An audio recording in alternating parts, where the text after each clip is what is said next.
시청자 여러분 안녕하세요. 문학TV 실크로드의 주영일입니다. 그동안 저희 방송에서 늘 시인들과 또 시작품에 대해서 얘기를 나눴습니다. 근데 오늘은 아주 특별한 그 작가 한 분을 모시고 여러분들을 찾아뵙게 됐습니다. 자, 최근에 우리 이 소설 마요르카의 연인이라고 하는 소설로 우리에게 선을 보이신 신영 작가님이 이십니다. 자, 그럼 안녕하세요. 불러주셔서 감사합니다. 예. 신영입니다. 예.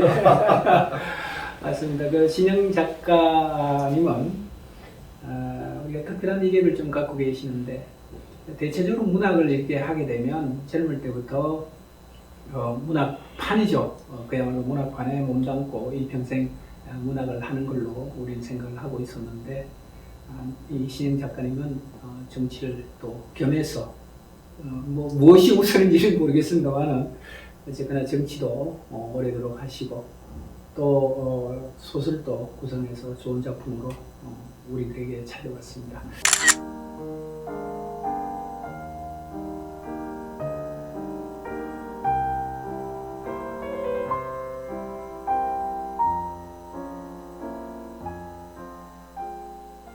지금 현재로는 대통령 소속 도서관 정보정책위원회 위원장으로 계십니다.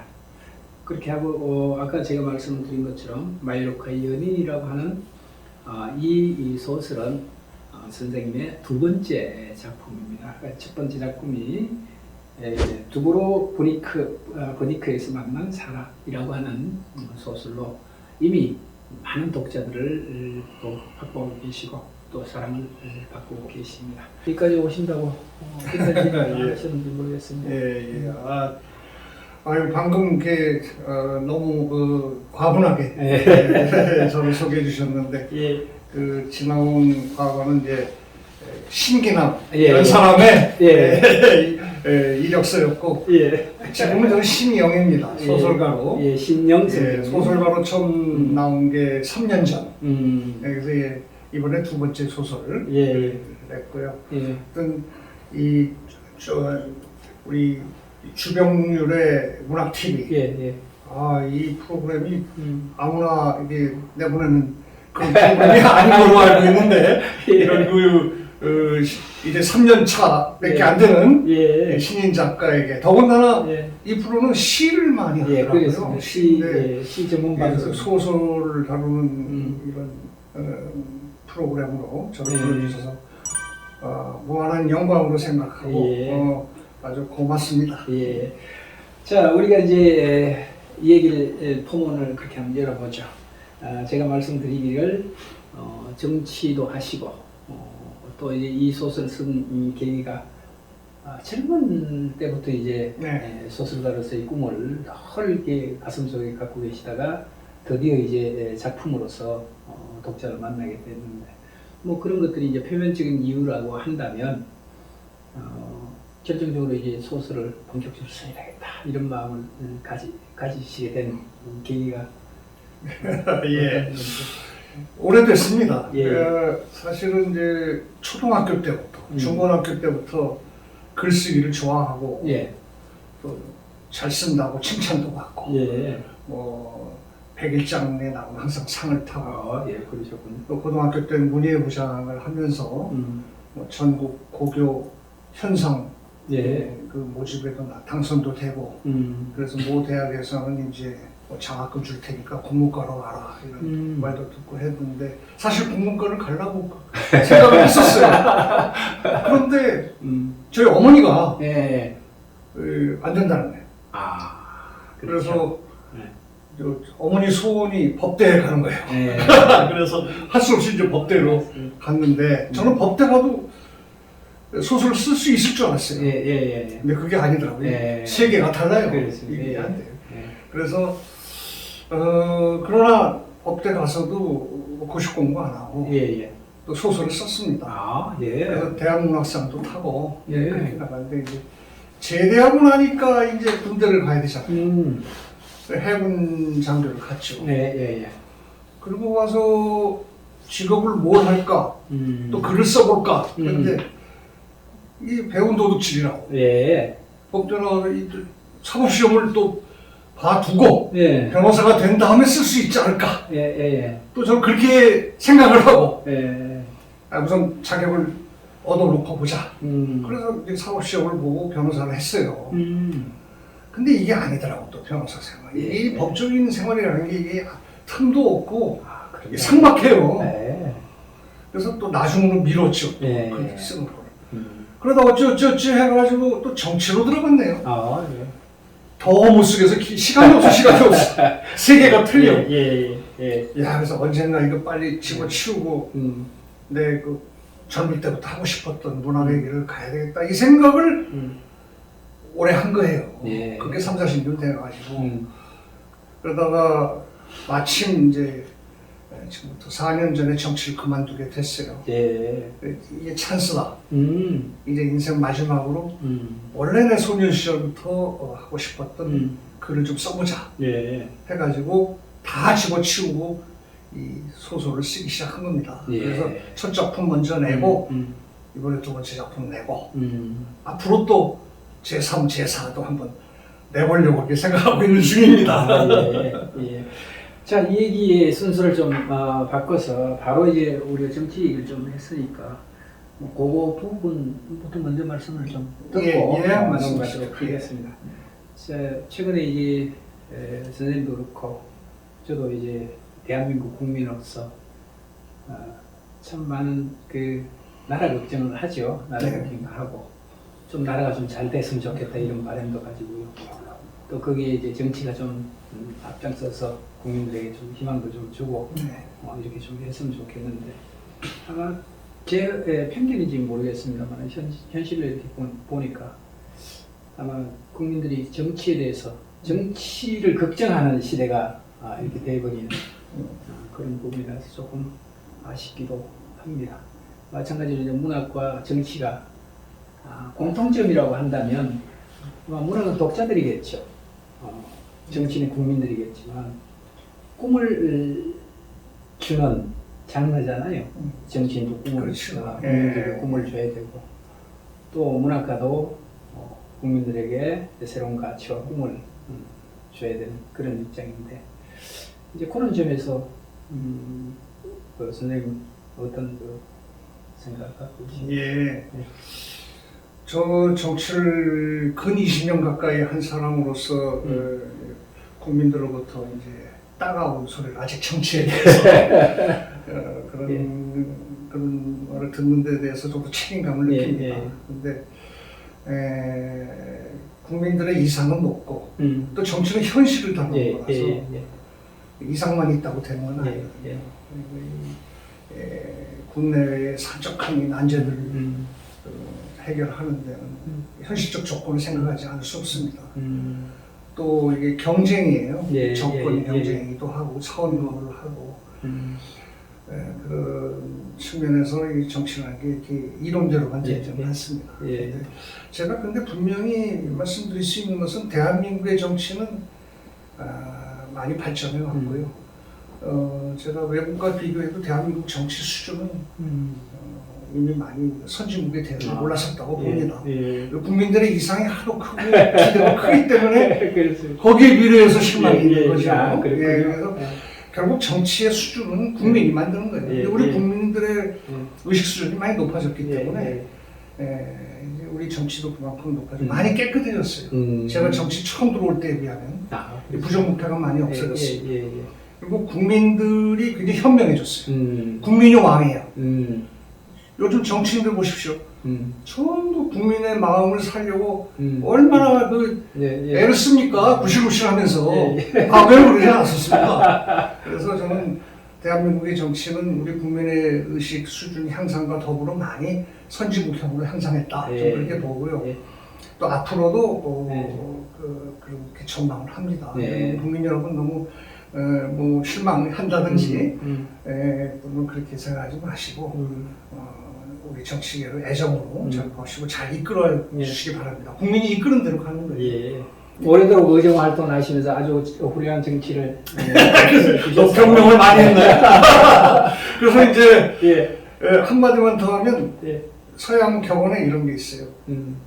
정치를 무시하는 국민은 정치로부터 보복당한다. 이런 말이죠. 그거 예, 그래서 예. 불평만 하고 소외시키고 관심을 떠나고 관심을 두지 않고 이러면 제일 나쁜 정치가 돼요. 국민들이 정치에 참여하고 여론 형성에 참여하고 이렇게 해서 정치를 올바로 이끌어가고 정치인을 감시하고 예.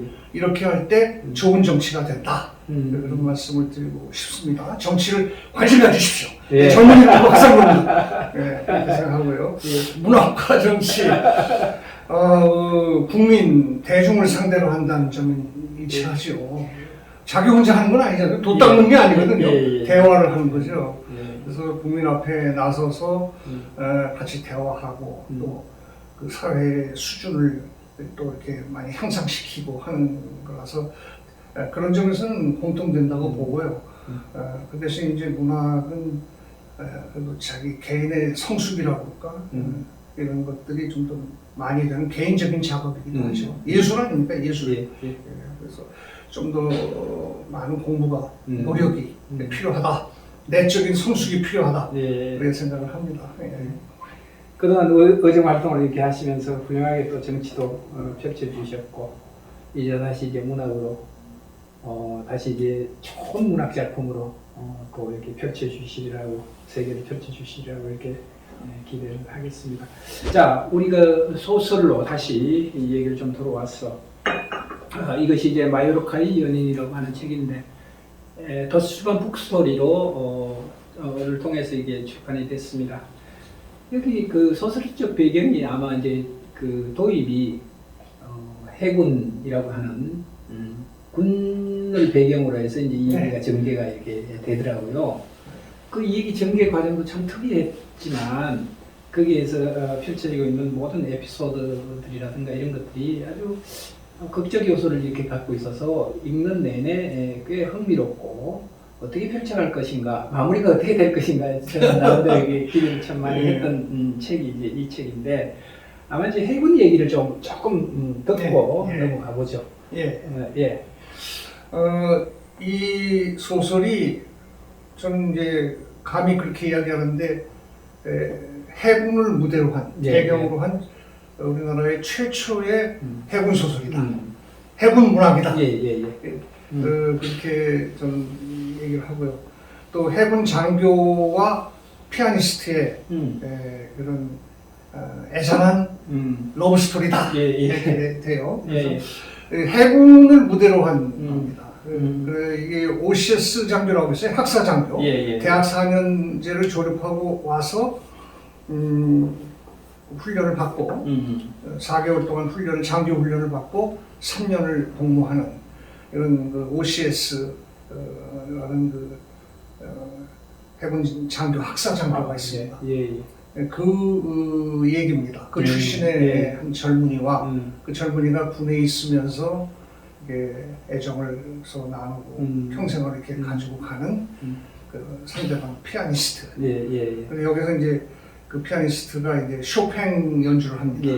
그래서 이 소설 전반을 이제 쇼팽의 음악이 많이 나옵니다. 그렇게 해서 죽을 뻔했을 쇼팽 음악 듣는다고. 해군 장교 피아니스트의 러브 스토리다. 그런 이제 한마디로 이야기할 수 있는데 좀 소재가 특이하죠. 그래서 해군에 대한 얘기가 첫 부분에 한 3분의 1 내지 절반 정도에 많이 나옵니다. 해군을 이해하시는데 많은 도움이 될 거예요. 아, 해군이라는 게 이런 거구나. 군함이라는 게 이런 거고, 바다라는 게 이런 거구나. 근데 대체적으로 우리가 생각하면 해군 이렇게 하면 우리 거기에 대해서 생소하는 분들은 야, 너무 고생하는 거 아니야? 바다에 나가서 수영망대에 가서 한 달, 두 달, 심지어는 뭐 몇 개월씩 이렇게 지내게 되면 거기에 무슨 인생이 있을까? 뭐 이런 궁금증을 가지거든요. 근데 이제 이 소설에 이렇게 보면 선생님께서는 그 해군에 복무하셨다는 그 자체에 대해서 어마어마한 자긍심과 국가관 이런 것들이 아주 심도 있게 이렇게 그려져 있어요.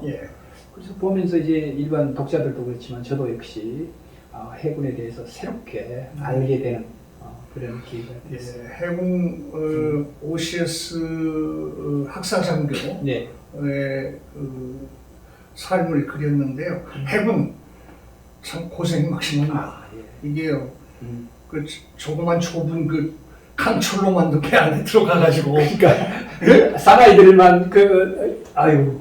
요새는 여성도 타요. 우리 때는 여성이, 예. 우리 때는 라떼금이라는 말도 있어요. 배에는 예. 여성은 금기예요. 아, 그런가요? 배에 여성이 타면 뭐 안 좋다. 일종의 불문율. 그리고 옛날부터 수천 년 동안 그렇습니다. 아. 근데 요즘은 이제 여성 시대가 돼가지고 네. 해군 장교 여성도 있어요. 그렇게 그런 시대가 됐습니다. 하여튼 굉장히 고생이 심하고 예. 바다가 얼마나 험합니까? 멀미 예. 밥도 못 먹어요. 그래서 험한 생활인데 어부들이 힘들잖아요. 해군 장교도 마찬가지, 해군도 마찬가지입니다. 예. 그런데 우리 해군 이제 학사 장교들은 자기 나름의 이제 그 대학에 4년 동안 자기 공부를 하고 들어온 사람들이라 어느 정도 좀 뭐라 그럴까 지적인 수준을 좀 갖고 있는 사람들이라 이 해군 장교 시험이 굉장히 어렵습니다. 엄격한 체력 그리고 그 학력, 상식 이 시험을 보기 때문에 예. 경쟁률이 엄청 심합니다. 왜냐하면 이제 많은 사람들이 일반 사병으로 가는 것보다는 예. 장교로 가려고 하거든요. 예. 그래서 상당히 그 높은 수준의 사람들이 선발이 돼요. 근데 이 사람들이 험한 바다 생활을 하더라도 마음속으로는 그 자기의 지성이 살아있죠. 그래서 좀 그런 점들이 자기 삶에 나타나고 나중에 가서 생각할 때는 이게 먼 추억, 옛날 그 젊었을 때 그 해군 장교로 배를 탔던 때 그 기억이 자기 일상의 가장 값진 추억이 되는 거예요. 나는 한때 배를 타고 바다를 누볐다. 이 책에 다 나와 있어요. 그래서 자부심이, 자부심이 강합니다. 예. 그래서 저는 어디 가서 이야기해요. 내가 일생에서 가장 잘한 일은 선택을 잘한 것은 물론 뭐 지금의 아내를 선택한 건 그렇게 얘기하고요. 넘어가세요. 사실은 제가 잘한 것은 제가 해군 장교에 입대해서 배를 탔던 것이다. 그런 얘기를 하게 되죠. 그때는 고생스러웠어요. 막 어떨 땐 막 죽고 싶었습니다. 배를 탈 때 너무 힘들어가지고. 그러나 지금 생각해 보면 자기의 자부심, 자존심, 추억이 되는 것입니다. 그래서 이런 소설을 한번 써보고 싶은 생각도 드는 거죠. 어떻게 보면 그 망망대해에서 이 육지에 사는 일반인들보다는 그 망망대해에서 그리고 있는 그 그리움의 강도라는 것은 훨씬 더 강하고 더 강렬하지 않을까 이런 생각을 했거든요. 제가 이 소설을 읽으면서. 그래서 뭐 그런 차원에서 이렇게 보면 이 소설 전체적으로 그러는 그 맥락은 사랑을 주제로 해서 펼쳐지고 있는 한 그 얘기다. 뭐 우리가 그렇게 좀 마무리를 좀 해도 될 것 같고요. 자, 여기 보면 아마 제가 이제 이 소설이 우리가 호메로스가 등장하고 그 다음에 여기 보면 오디세이 작가가 오디세우스 뭐 이런 얘기. 그래서 그 기본적인 호메로스가 얘기했던 그 대서사적인 기본 구조를 가지고 있는 이 소설이 아닌가 이런 생각을 합니다. 그래서 후에 또 말씀을 해주시겠지만 아마 해군 그 복무를 하시면서 이제 주인공 그 상대의 연인을 만나게 되고요. 그 얘기와 이제 우리 오디세이에 등장하고 있는 오디세우스가 그 시련을 통해서 만나게 되는 요정 칼립소 이런 얘기가 이렇게 구조가 중치되어 있어서 작정하고 지금 그 소설을 쓰셨구나. 네, 그렇습니다. 구조를. 이 소설은 한마디로 오디세우스의 방랑 이야기다. 이제 그 작가 후기에도 그렇게 썼습니다. 맨 책 끝나고 나서 작가 후기의 제목이 오디세우스의 독백입니다. 그런데 저는 인생은 방랑이라고 생각합니다. 많은 난관을 헤치고 파도를 헤치고 난파도 됐다가 뭐 어디 또다시 바다로 또 나가서 자기 고향을 찾아가. 자기가 출발했던 그 이타카 섬으로 찾아가는 그런 박람회라고 인생을 그렇게 파악을 하고 거기에서 모티브를 얻었고요.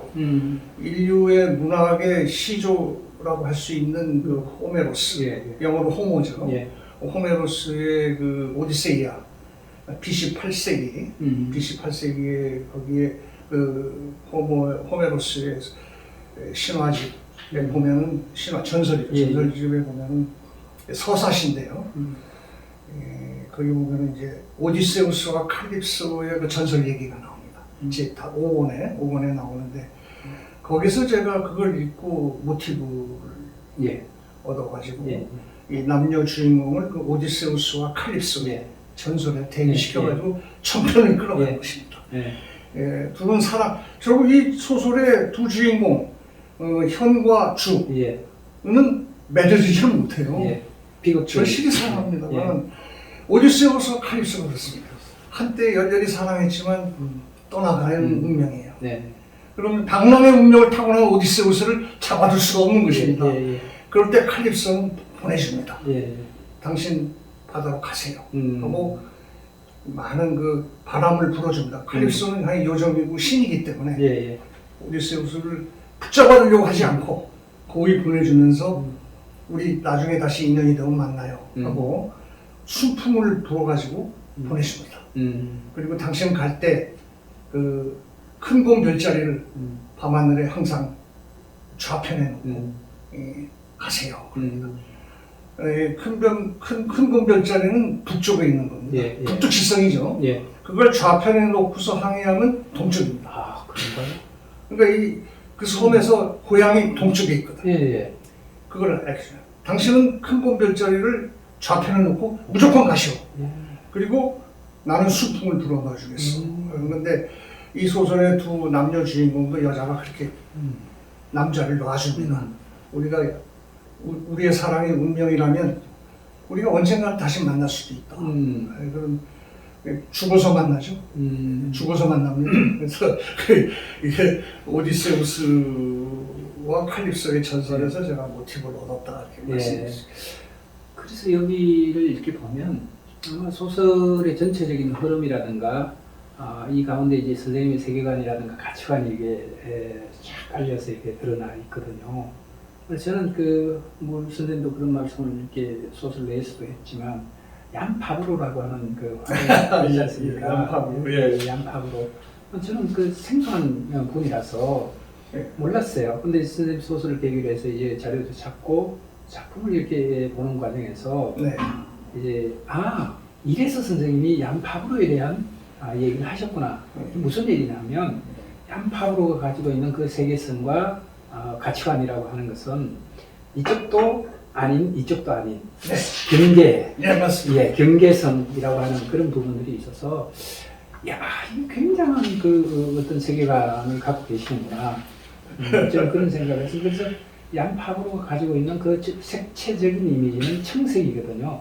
우리가 청색이라고 하는 그 자체는 희망과 또는 과거에 대한 어떤 뭐라 그럴까요? 그 기억들 이런 것들이 전체적으로 이렇게 뒤섞여서 융합되거나 융합이 돼서 새로운 세계로 이행해 가고자 하는 그런 색채적 이미지라서 선생님이 이렇게 이야기를 하고 계시는구나. 그래서 소설이 전부 다 아까 이제 연인 현주인가요? 현. 남자가 승현인데 현이에요. 여자는 은주인데 주입니다. 주. 이렇게 해서 그 둘의 관계도 이 얀파브로가 얘기했던 그 경계선에 서가 있는 그 연애의 아픔, 슬픔 이런 것들을 찬란하게 그려내는. 우리 과연 주병렬 선생님이십니다. 이렇게 작품의 어떤 그 감상을 하시고 얀파브로의 분류의 시간을 끄집어내는 분은 이제 처음 봤습니다. 근데 사실 그렇습니다. 어떻게 하면 그렇게 저의 심중을 정확하게 짚어내십니까? 과연 다르시군요. 근데 일반 독자들이 그렇게까지 봐주신다면 얼마나 좋겠습니까? 이 얀파브로, 블루의 시간. 이분은 그 벨기에 사람인데 옛날 그 파브르의 곤충기 아시죠? 파브르의 곤충기. 그걸 쓴 그분의 증손자예요. 그래요? 제가 지금 시리즈가 있거든요. 그래서 이 증손자가 어려서부터 자기 할아버지가 그 곤충을 이렇게 보고 연구하는 걸 보고 자란 사람이에요. 네. 그리고 할아버지의 영향을 엄청 받았습니다. 네. 그 이 사람의 작품 중에는 만 몇천 개의 곤충의 날개만 갖고 예, 그거 그걸 가지고 하는 작품도 있어요. 네. 근데 제가 이 얀타구를 발견한 것은 이 양반이 2013년에 부산 시립미술관에서 블루의 시간이라는 예, 예. 자기 개인전을 열었습니다. 거기를 제가 처갓집이 부산이기 때문에 자주 갑니다만 예. 운 좋게 그걸 봤습니다. 그걸 보고 그러시구나. 내가 아주 그 쇼크를 받았어요. 근데 이 블루의 시간 예. 이 양반은요 우리 모나미 볼펜 파란 거 있잖아요. 예, 예. 그런 것처럼 파란 볼펜만 가지고 칠해요. 예, 예. 이런 널널한 그 캔버스가 온통 그 파란색인데 짙은 파란색인데 붓으로 그린 게 아니에요. 볼펜으로. 그런 그 대단한 에너지를 가진 분인데 이 양반이 그 블루의 시간에서 방금 말씀하신 예, 예. 경계 예, 예. 이 자기 할아버지가 그랬다는 겁니다. 이 블루의 시간이라는 게 중요하다. 곤충이 예, 예.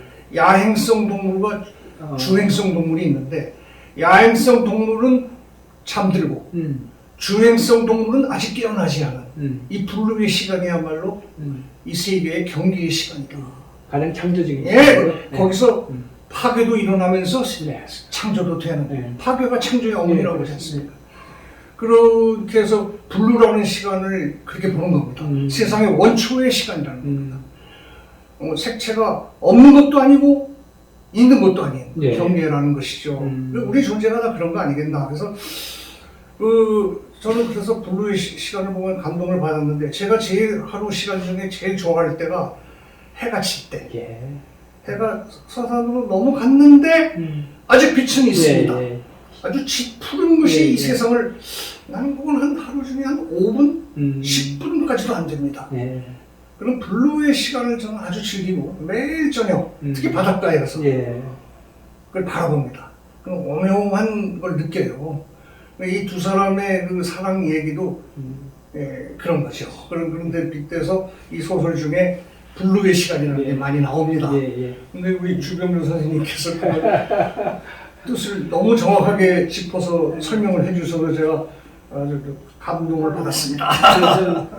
그래서 이제 선생님 통해서 이제 양 파브로의 예술 세계, 뭐 예술가들은 이 세상에 너무 넘치고 넘치잖아요.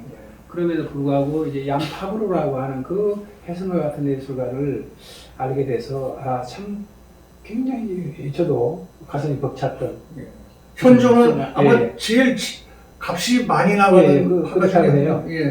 근데 왜 저는 몰랐을까? 이런 무지 같은 것들이 있어서. 한국에 한 번 왔었어요, 이 사람이. 예, 그러시군요. 2013년에. 예, 그래서 여기에 또 절묘한 것이 이제 그 블루의 시간, 그 청색의 지대, 이상과 현실이라고 하는 그 부분에 헤매고 있는 그 배경을 찬란하게 깔아주는 것이 쇼팽이잖아요.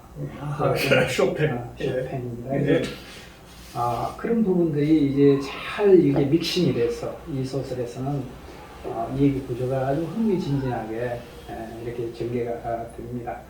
자, 선생님 그 소설이 이제 시각적인 부분과 그다음 청각적인 부분 이런 것들을 굉장히 그 배면에 깔고 있는 작품이 바로 이 마요르카의 연인이라고 하는 작품인데 여기 또 우리가 그 말씀드린 것처럼 쇼팽의 그 유명한 음악들이 아주 잔잔하게 이렇게 깔려 있어서 소설의 흐름이라든가 그 맥락을 따라가는데 아주 좋습니다.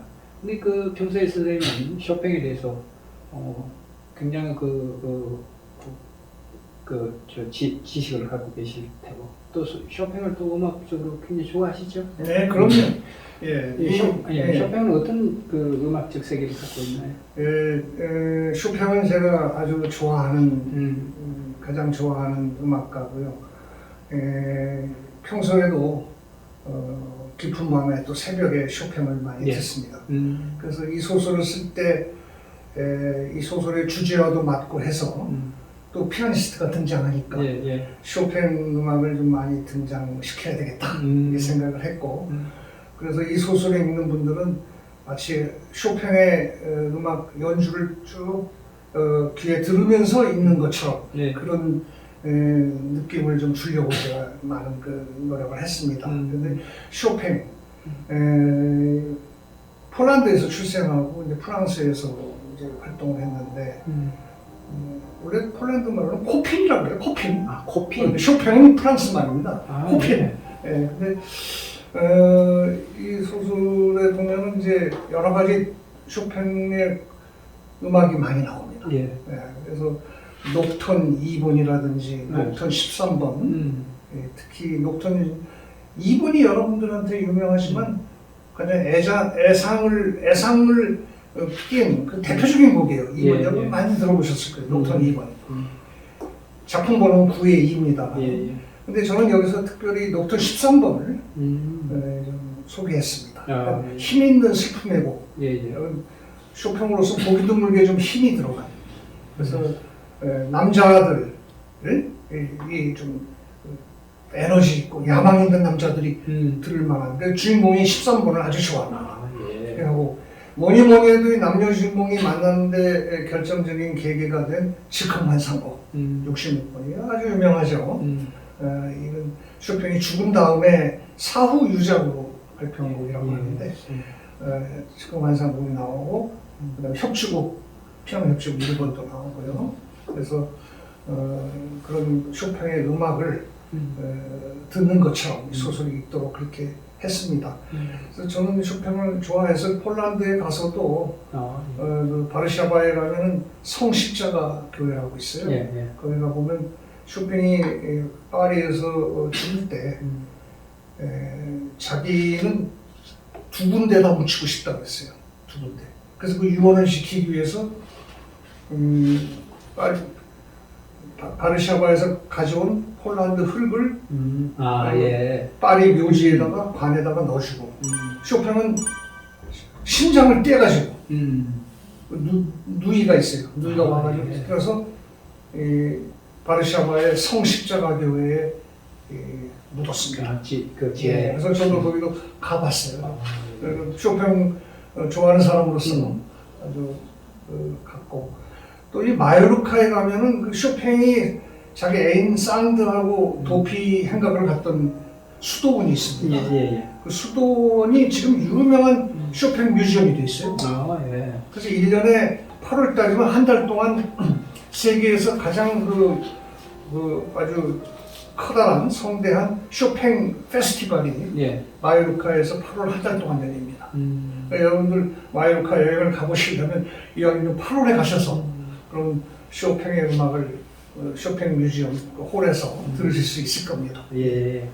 지금 우리가 조르주 상드 이렇게까지 이제 말씀을 해주셨는데 쇼팽이 그 계획인가 이렇게 좀 계획을 젊었을 때부터 많은 고생을 했어요. 그래서 39세에 세상을 떠났습니다.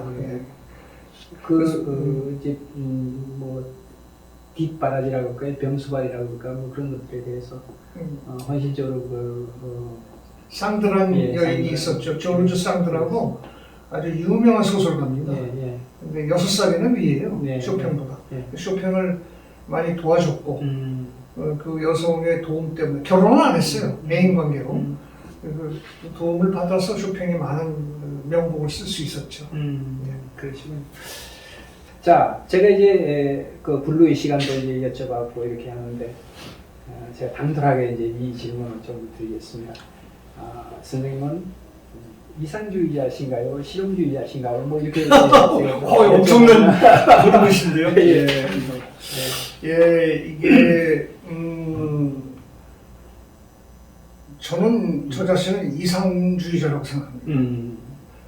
현실주의자라는 게 얼마나 멋없습니까? 사람이 태어나서 자기 삶을 영위하려면 적어도 이상주의자가 돼야 되겠죠. 근데 이상주의자가 성공하는 일이 별로 없잖아요, 이 세상에서. 그게 문제입니다. 현실을 대해서 겉돌기 쉽죠. 이게 대적인 사람이 있습니다. 그 이상과 현실을 어떻게 조화시키느냐. 이거 말하자면 현실적인 것을 고려해야 될 것은 자기 이상을 많이 실현시키기 위해서는 현실적이 돼야 됩니다. 특히 정치 경우는 그런 게 아주 또 우리 예술가들은 이상적으로만 살아도 좋을지 모르겠어요. 그런데 이 사회과학도 저같이 법과대학 나오고 뭐 정치하고 이런 사람은 이상만 갖고 안 되거든요.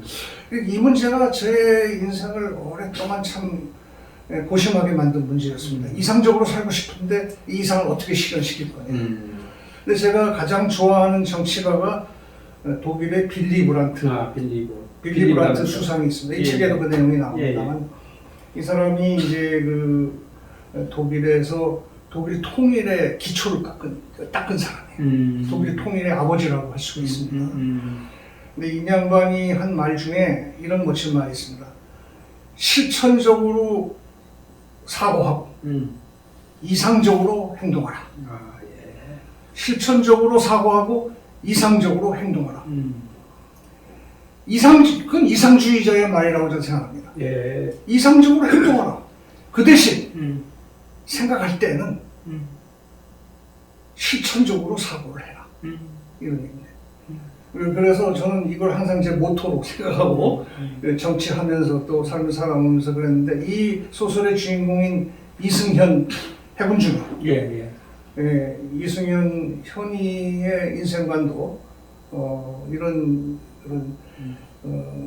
현실을 실천을 항상 고심하는 그런 이상주의자가 아니었겠나 아닌가 그렇게 제가 그 인물 캐릭터 설정을 좀 해봤죠. 늘 이제 그런 관계에서는 늘 갈등을 하게 되고 또 이제 고통을 겪게 되고 또 시련 속에 빠지게 되고 이런 그 과정이 늘 이게 반복이 되잖아요.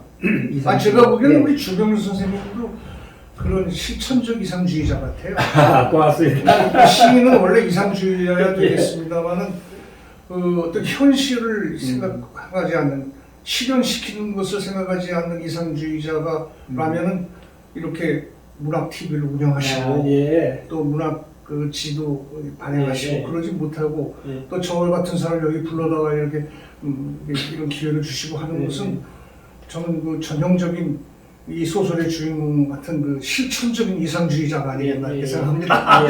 제가 이렇게 생각해 봅니다. 그래서 제가 이런 말씀을 여쭤보냐면 이 소설 구성 중에 이제 네루다에 대한 내용이 있습니다. 그래서 네루다가 칠레 시였고 또 이 그 서정주의 시인이거든요. 네루다가 그럼에도 불구하고 현실 정치에 대해서 꽤 이게 천착했던 참 특이한 인격을 가지고 있는 분이 바로 네루다입니다. 그래서 그런 부분들에 대한 그분에 대한 사상 이런 것들을 가치관 이런 것들이 또 어떻게 보면 선생님이 또 이룩하고 또 이상적으로 또는 이 세계를 만들어가고자 하는 그 바람과 일치하고 있지 않는가 이런 생각이 맞습니다. 이 소설에 나오는 인물의 빌리 브란트도 인용이 됩니다만 또 제가 네루다를 또 인용하고 있습니다.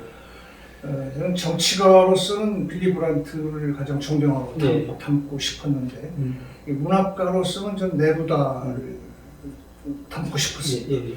제가 국문학과로 가는 길을 접고 저희 어머니 바라는 대로 법과대학을 간 이유는 네루다를 보고 있습니다. 그러시군요.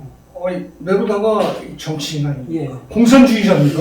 혁명가예요. 좌파 이론가죠. 외교관이기도 하고 그런데도 훌륭한 노벨 문학상을 타지 않습니까? 이런 사람인데 그래서 제가 그거 보고 네루다를 봐라. 이 사람 정치가도 하고 외교관이기도 하고 얼마나 많은 사회활동 파리 대사까지 했습니다. 이런 사람도 훌륭한 문학가가 되고 노벨 문학상을 타지 않느냐. 선생님도 이제 나는 법과대학 가도 할 수 있지 않겠나. 우리 어머니 청도 들어드리고 내가 소원도 듣고 이상했어. 그런데 불사 내려도 하고 저거가 안 되더라고. 그래서 이제야 데뷔를 하게 되는 거 아닙니까? 그래서 저는 그런 삶을 좀 살고 싶었어요. 그래서 아마 이제 우리가 보면 문학적 그 토양 또는 작가의 내면적 정서 이런 것들이 이제 형성되는 시기가 이제 유년이라고 보통 이렇게 보거든요. 아마 이 마요르카 연예인이라고 하는 전체적인 소설 구성 또는 구조, 내용을 이렇게 보면 일종의 허무적 맥락, 허무주의. 저는 이제 우리가 뭐 퇴폐 이런 허무가 아니라 허무는 반드시 우리가 인생을 살아가면서 겪어야 되는 문제고 그 허무를 통하지 않고는 창조적이지 못하다 이런 생각을 하거든요. 그래서 그런 점에서 이제 선생님은 또 니체까지도 이렇게 통섭을 하셔서 녹여내고 있는 소설이 바로 이 소설이더라고요 보니까. 그래서 니체와 네루다와 얀 파우로와 이런 것들이 전부 다 믹싱이 돼서 전체적으로 선생님이 지향해 가고자 하시는 그런 이상과 현실이라고 하는 것을 잘 표현해낸 책이 바로 이 책이 아닌가. 제가 이 소설에서 여러 인물들, 역사적 인물들을 인용했습니다. 그 전부 제가 좋아하는 사람들이고 그 사람들의 사상을 좀 독자들에게 전하고 싶었고요. 제가 탄생시킨 이 현이라는 어떤 이상적인 캐릭터, 이 사람에게 그런 위인들의 여러 사상 그런 걸 좀 넣어서 완벽한 인간을 제가 한번 만들어보고 싶었습니다. 제가 이루지 못한 그런 인격체를 이 소설의 주인공을 통해서 한번 이루어보려고 이렇게 했습니다만은 거기에 이제 방금 말씀하신 니체도 나옵니다. 근데 요즘 우리 젊은이들은 니체에 대해서 별로 관심이 없는 것 같아요. 선생님, 저도 그렇고 선생님도 그렇고 니체 세대잖아요. 우리 그렇습니다. 우리 때 니체 몰라가지고선 이건 뭐 그때 우리가 좀 약소국이었고 좀 후진국이어서 그랬는지 니체의 그 힘 있는 철학. 니체는 뭐 쇼펜하우로부터 영향을 받아서 뭐 철학자가 됐다고 하지만 쇼펜하우는 그야말로 아까 말씀하신 허무주의에 빠졌는데 이 니체는 그걸 딛고 일어서서 이 세상이 모조리 허무하다. 허무한 건 알겠지만 운명이지만 이 세상의 운명이지만 그걸 극복하고 나가서 우리가 뭔가를 해야 되지 않냐 이런 그 강렬한 그 에너지, 그 힘 있는 철학을 주장한 사람이고 그것이 그 당시 그 어려운 입장에 있던 우리 젊은이들에게 많은 용기도 주고요. 기존 질서에 파묻히지 말고 새로운 것을 해서 돌파해서 나가라 여러분 말이야. 모든 기존 질서가 없어요. 종교고 뭐고 예술이고 뭐고 새로운 언어들이 건설하라는 거 아닙니까? 속아 넘어가지 말고. 아주 혁명적이요. 그래서 저희 때는 니체 신봉자들이 많았습니다. 저도 그랬죠. 문학을 좋아하는 또 철학책을 탐독하는 법대생으로서 니체를 좋아하지 않을 수가 있습니까? 그래서 니체 얘기가 많이 나오죠. 자, 여기에 보면 아까 이제 선생님 말씀을 해주셨습니다. 오디세우스, 칼립소, 그게 이제 나라고 하는 부분들이 이제 투영이 되거나 반영이 되어서 이렇게 좀 형상화시키고 그것을 구조적으로 완성하고 싶은 거잖아요. 선생님이 이제 앞으로 이제 삶도 그렇고 이런 부분들로 완성하고 싶다. 이런 쪽으로 우리가 들여다본다면 선생님은 오디세우스입니까? 아니면 뭐 아까 제가 인생은 방랑자고요. 많은 걸 경험하고 방랑이라는 것이 결코 괴로운 것만은 아니에요. 방랑을 하면서 많은 걸 얻게 되죠. 경험하게 되고 또 왜 방랑을 합니까? 많은 걸 보고 얻으려고 방랑을 하지 그런 욕망이 없는 사람은 그냥 앉아서 있으면 돼요. 근데 뭔가 새로운 걸 찾아서 뭔가 자기가 다른 세계를 찾아서 하는 것이 방랑 아닙니까? 저도 저의 인생을 봤을 때 그렇게 좀 하려고 노력한 사람이 아닌데 이건 뭐 일부러 노력한 게 아니라 천성이 좀 그런 것 같아요. 뭔가 좀 많이 경험하고 보고 싶다, 방랑하고 싶다.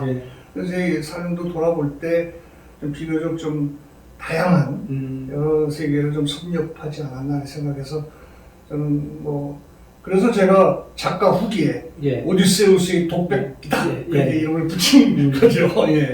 그런 차원에서 이렇게 보면 아마 지금도 선생님께서는 지향에 가시고 싶은 세계 그런 부분들을 열정으로 상당히 잘 되시는 것 같아요. 그래서 소설에서 전편이 그게 부분적으로 이렇게 잘 그려져서 독자들도 이 부분에 대해서 공감을 하실 텐데, 자 이제 이 얘기가 그 절박한 사랑입니다. 그 두 청춘 남녀가 서로가 가까워지는 것처럼 보이다가도 서로 또 어쩔 수 없이 멀어지고, 이 안타까움이 연속이거든요. 연속이라서 종래는 이제 이 소설이 비극적으로 끝났다라고 얘기를 해도 되나요? 이것이 비극이지만 현실적으로는 비극이지만 정신적으로는 일단 성화 나중에 해오하게 되는데 예. 죽음으로서 만나게 여주인공이 얘기해요. 예. 이것은 이별이 아니라 작별이다. 이별은 완전히 갈라서는 거고 작별은 다시 만날 수 있는 그런 것이 기약되는 그 헤어짐이라서 우리가 살다 보면 어디서 무엇이 돼서 다시 만날 수도 있다. 그러니 너무 슬퍼하지 말고 당신의 길을 가라. 이렇게 얘기했는데요. 현실적인 눈으로 보면 이걸 비극이라고 하는 사람도 많겠습니다. 저는 그렇게 보진 않습니다. 이 운명적인 사랑이라는 것은 꼭 다시 같이 살고 말이죠. 만나고 해야만 사랑이 이루어지는 건 저는 아니라고 생각해요. 마음속에 갖고 있는, 얼만큼 그 사람을 간직하고 있는가 하는 것이 그 사랑의 그 크기의 척도라고 생각하고요. 결국은 이제 만나지 못하고 이 사람들은 죽죠. 여성이 죽지만은 운명적으로 다시 만나게 되는 것은 그 각자의 그 후손들을 통해서 아들과 딸을 통해서 운명적으로 결합하게 되는 그런 좀 하나의 그런 플롯을 제가 짠 거지요. 그래서 저는 그건 결코 비극이라고 생각하지 않고요. 어떤 면에서는 그냥 사랑의 승리라고 생각합니다. 성화다. 네. 우리가 그렇게 볼 수 있고, 저는 이제 아까 니체도 말씀을 하셨지만, 우리 현실적인 부분들은 뭐 운명적이다, 숙명적이다 뭐 이런 쪽으로 우리가 구분을 하잖아요. 근데 이제 우리가 가치라든가 이상이라고 하는 측면에서 이렇게 보면 이 두 청춘 남녀는 결국 종래는 충만으로서 성화가 된 게 아닌가 이런 생각을 좀 했습니다. 이 소설을 읽으면서. 예, 네. 충만. 네, 충만. 그럼요. 네. 이 여인은 혼자 마요르카에 가서 쓸쓸히 죽어갔지만 결코 슬퍼하지 않았습니다. 이 남자를 사랑하는 마음을 간직하고 자기는 한 남자를 떳떳하게 사랑했다라는 만족감 속에 갔어요. 근데 그래서 젊은 베르테르의 슬픔, 이 괴테의 젊은 베르테르의 슬픔을 여성 그 주인공이 인용합니다. 베르테르가 결코 슬퍼하면서 비탄 속에서 죽은 것이 아니다. 자기가 사랑하는 사람을 위해서 죽어가 주는 거죠. 내가 없어져야 이 사랑하는 롯데 여인이 행복해질 거다. 나는 기쁘게 죽는다. 당신을 위해서는 나도 죽을 수 있다라는 겁니다. 그 자부심을 가지고 기쁘게 죽은 것이다. 우리의 사랑도 왜 베르테르와 같은 사람이 될 수 없단 말인가? 라고 이 여주인공은 이야기합니다. 그래서 저는 이 여성의 그 사랑의 모럴이야말로 난 꼭 그렇게 한번 소개하고 싶었어요. 그래서 세대가 변하고 시대가 변하고 요즘 우리 뭐 젊은 세대나 이런 분들의 그 사랑의 윤리가 많이 뭐 퇴색했다 어쩐다 말은 많은데 저는 세대가 바뀌어도 영원히 변치 않는 그런 사랑의 모럴 이걸 한번 제시하고 싶었습니다. 지금 선생님 가슴속에 이제 현실적인 얘기 좀 들어봐서 가슴속에도 그런 그 연인이 많은 사람들이 사모님 보실 텐데 괜찮으셨어요? 글쎄요. 사람들이 자꾸 물어봐요. 당신 그 자서전 아니냐. 그때마다 제가 얘기합니다. 아이고 내가 그런 아주 정말 화려하고 정말 대단한 그런 연애를 했으면 원이 없겠다. 그걸 못 해봤기 때문에 소설로 남아 써본 것이다 이렇게 얘기합니다. 자, 이 소설 속에서 이제 현과 은주라고 하는 그 두 청춘 남녀가 아주 애잔하게 일평생을 끌어가면서 서로 그리워하고 바라보고 또 격려하고 이렇게 하는 그 소설 구조입니다. 근데 이런 것들을 통해서 바라보고 있는 사랑의 의미, 뭐 이런 것들은 방금 전에도 말씀을 해주셨습니다만 그 사랑이라고 하는 것들이 인류가 가지고 있는 가장 그 보편적인 그 주제이기도 하고 삶의 한 주제이기도 하고 또 우리가 반드시 또 이루고 싶은 그런 이상적인 세계이기도 하잖아요. 예. 근데 선생님께서는 뭐 이런 부분들에 대해서 조금 총평을 이렇게 하거나 좀 해주신다면. 사람들이 이렇게 이야기할지 몰라요. 약간 비아냥을 섞어서, 비아냥을 섞어서 이야기할지 모릅니다. 하필이면 이 시대에, 21세기에, 또 우리나라에, 이 나라에, 또 이 시국에, 뭐, 혼란한 시국, 또 코로나 때문에, 또 이 나이에, 이런 연애소설을 쓰느냐, 그렇게 말할지도 모르겠어요. 근데 저는 이제 자부심을 가지고 썼습니다. 이 연애 소설이라는 게 사랑을, 남녀 간의 사랑처럼 숭고한 게 어디 있습니까? 모든 것의 근본이에요. 그리고 세상의 모든 예술 작품이라는 게 남녀 간의 사랑을 정면으로 다루지 않은 예술가가 있습니까? 남아있는 모든 음악이나 뭐 미술이나 뭐 문학이나. 그래서 예술가라면 남녀 간의 사랑을 정면으로 다뤄야 한다고 생각합니다. 돌파하고 다뤄야 된다. 어떻게 보면 진정한 문학가라면 그런 연애 소설을, 멋진 러브 스토리를 남겨야 한다고 생각합니다. 예. 그래서 뭐 셰익스피어가 뭐 여러 개 썼지만 제일 유명한 게 뭡니까? 로미오 줄리엣 아닙니까? 사랑이니까. 저는 그런 생각으로 자부심을 가지고 썼고요. 그래서 그 문학의 힘이라는 게 있어요. 문학의 뭐 단순한 역사적이라서 학술서적 말고도 문학이 줄 수 있는 힘이 있습니다. 그래서 그런 국민들에게 이러한 그 사랑의 감정, 사랑의 모로를 한번 제시하고 싶은 그런 생각이 있었습니다. 네. 자, 우리가 일평생 살아가면서 가장 인간을 충만하게 하고 또 열정에 휩싸이게 하고 힘을 얻게 되고 또 쓰러졌다고 또 다시 일어나게 해주는 것이 사랑의 힘이고, 특히 이제 청춘 남녀 또는 뭐 어떤 경우가 되더라도 남녀가 사랑하는 그 관계는 그 어느 장면이든 어떤 시기든 한 사람 또는 그 두 사람을 살리는 하나의 힘이 그렇게 이제 저는 결론으로 듣습니다. 좀 마무리하는 차원에서 이제 문학인으로서 그 앞으로 선생님 하시고 싶은 것 어떻게 좀 전개가 될 것인지 독자들에게 좀 말씀 주시죠. 우리가 지금 그 문학, 대한민국에 과연 문학이 존재하느냐, 문학계가 과연 어떤 길을 걷고 있느냐, 생존할 수 있느냐 하는 무슨 말씀이에요? 그런 거를 많이, 제가 정치할 때도 문화 쪽을 많이 했기 때문에 그런데 좀 위기감이 있는 것 같아요. 이런 문화를 상업주의에 맡기면 안 됩니다. 그래서 이것이 국민들이 문학을 키워줘야 되고요. 많은 문학가들이 탄생할 수 있도록 그 여건을 마련해 줘야 되고. 근데 과연 우리 국민이 과연 이 시대에 문학 작품을 얼마나 읽고 있는가? 우리의 그 문학가들이 어떤 처지에 있는가? 출판사들이 어떤 현실이 있는가 하는 거죠. 그 시대에 시인이, 소설가가 없어진다고 생각해 보십시오.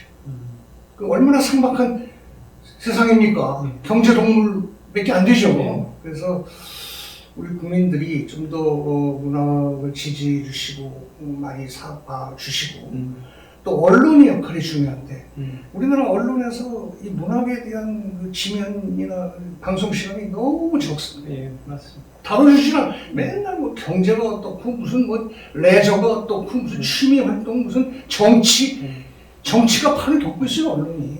요즘 먹방인가 뭐 먹거리 뭐 이런 것들에 대해서 정신이 팔려서 그 책의 내용도 보십시오. 출판사가 유지하려다 보니까 그냥 음식, 여행, 무슨 뭐 애들 가르치는 거, 그림책, 시인과 소설가들이 어떻게 살아가냐 말이에요. 그래서 이 국민과 언론이 좀 생각을 바꿔야 되고 그러려면 역시 정부의 역할이 중요합니다. 정부가 경제정책, 안보정책만이 아니라 복지도 복지지만 일대 대문화 정책을 펴야 할 때다. 그래서 우리의 문학의 문화를 일부는 사람이 써야 문화가 되는 거 아닙니까? 글을 쓰는 사람이 써야 문학이 되는 거지. 그래서 저는 정부에게도 그런 일대 문화 정책을 좀 주문하고 싶어요. 예. 자, 이제 마무리할 시간이 됐습니다. 자, 선생님은 뭐 긴 시간 동안 여러 가지 말씀을 이렇게 해주셨는데 또 이제 다음 작품이 이렇게 나오게 되면 선생님 또 와주실 거죠? 아니 불러주실 거죠? 이 소설이 좀 독자들의 사랑을 받아야 또 불러주시지. 예, 그래서 우선 이 소설이 좀 좋은 평가를 좀 받고 여러분들의 사랑을 좀 받았으면 좋겠습니다. 많이 받을 겁니다. 많이 받을 겁니다. 그래서 이제 이 소설 계기로 이거 이제 두 번째 소설이잖아요. 세 번째, 네 번째. 이제 앞으로 신영 작가의 이 소설적 세계 이런 세계로 여러분들 친근하게 만나뵐 수 있을 겁니다. 자, 선생님 오늘 뭐 긴 시간 동안 고생을 하셨고요. 마무리로 우리 시청자님들한테 네, 이게 영광된 자리에 불러줘서 감사합니다. 이 소설은 이제 해군 소설이고 또 7080 세대의 그 삶의 궤적을 그린 소설이고요. 이제 시대적 배경이나 또 장소, 또 뭐 외국 풍미도 많이 소개되고 마요르카까지 간 거 아닙니까? 이렇게 좀 다채롭게 해보려고 노력을 했습니다. 그래서 특히 이제 그 전편을 따르는 그 쇼팽의 음악 제가 많이 소개했어요. 제가 처음 쓴 두부로님께서 만난 사람은 미술을 많이 다루거든요. 문학 작품이 항상 그 예술과 같이 가야 합니다. 그래서 처음 소설은 미술이었는데 이번에 이제 음악, 쇼팽 음악을 전편에 깔고 제가 이거 쓸 때 쇼팽 녹톤을 들으면서 썼습니다. 항상. 그래서 이번에 그 출판회도 쇼팽 녹톤을 같이 이렇게 하려고 합니다. 오늘 이렇게 유명한 TV에 나와서 여러분과 만나 뵙고 얘기를 나눌 수 있어서 정말 좋은 기회였고 고맙게 생각하고요. 마지막으로 여러분께 당부라고 할까? 그 말씀은 여러분 곁에 있는 여러분의 그 연인을 끝까지 반드시 잘 지켜주시고 그 사랑을 잘 키워서 잘 갖고 나가시기를 바랍니다. 이 소설로 말하자면 진해에서 키운 사랑의 영혼이 고이 잠든 마요르카에서 만나요. 마요르카 꼭 한번 가보십시오. 여러분 마요르카를 사랑하실 겁니다. 이 시대의 가장 이상적인 소설, 그 다음에 이상적인 장소가 마요르카입니다. 여러분 마요르카에서 여러분들의 삶의 사랑을 꼭 완성하시고 또 충만으로 이 세상을 마무리하시기 바랍니다. 자, 시청자 여러분, 오늘은 작가 신영 선생님 모시고 쇼팽만큼 아름다운 또는 애절한 마요르카의 여인을 가지고 여러분들을 찾아뵙고 말씀을 나눴습니다. 여러분 다음 시간에 뵐 때까지 안녕히 계십시오. 감사합니다. 감사합니다. 네, 선생님 감사합니다. 감사합니다. 네.